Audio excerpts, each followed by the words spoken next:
I did arch expansion and mandibular advancement. This is actually my friend's daughter. She's class 2, short face, class 2, severe crowding. Actually, I told her that we might need extraction, but she really didn't want to extract. So I said, okay, I'll just do expansion and we'll see after. And let's see how it goes.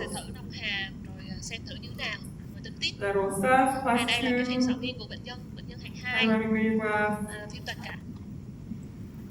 This is after I delivered the attachment. This is a clean check. So I did a lot of arch expansion because there was severe crowding. And after I did expansion and some alignment, I planned for mandibular advancement because she was a growing child. And as I am aligning teeth, I plan for mandibular advancement. So this is a lot of expansion in the upper, also in the lower arch as well.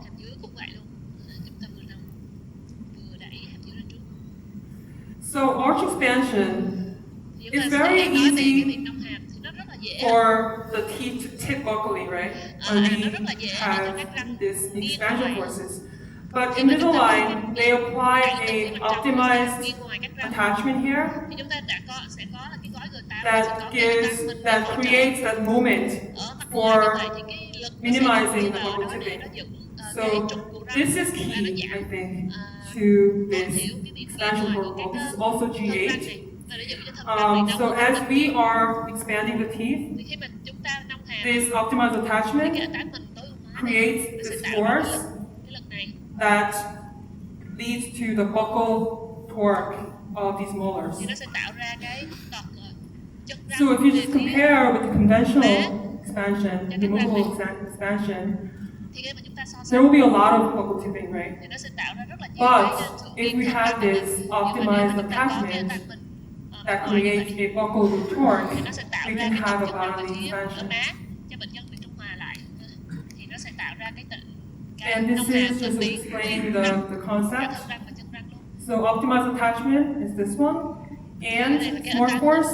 So they try to expand one by one, to have a very efficient, effective expansion. So if you look at the case, we're expanding and aligning at the same time. Also, we're doing MA, right? So you can see her mandibular growth that has taken place. And this is just a composition. A lot of growth has happened, actually. And I was able to treat her with non-extraction. If you look at the numbers, the A and B has been changed from 6.1 to 4.7. And the IMPA, one of the really good things about Invisalign is that the IMPA is preserved because the aligner is covering the whole tooth, and there are also force systems to prevent the lower inside proclination. So IMPA was from 97 to 98, only 1 degree. And I'm finishing with elastics to settle her bite.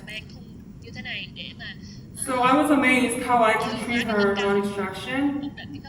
I was kind of skeptical, but it worked. And these attachments are just to do some rotations of the canines. And I did a little bit more of expansion in the upper as I was settling the posterior eye. And this is right before debonding. And this is debonding. Smells good. Face is good. Compare before and after treatment. Her facial profile is improved. Các bạn nhìn nghiêng cải thiện ạ. So aligner is not the shape of the tooth.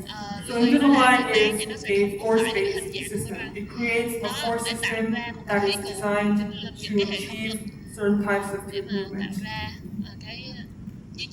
Take home messages. Invisalign innovations are based on biomechanical principles. And the Invisalign system is a force-based system. And the three keys to the Invisalign innovations is smart tooth material, smart force features, and smart stage technology. They all work together to provide excellent tooth control. And smart force aligner activation. I mentioned that aligner activation is changing the shape of the aligner, not the tooth, by adding attachments. Align is doing a lot of research on aligner activation, so that this will minimize the use of attachments. So they're trying to change the shape of the aligner to apply forces to keep where they need. And they're continuously researching on this and has tremendous potential. And lastly, I really want to stress diagnosis and treatment plan is fundamentally important.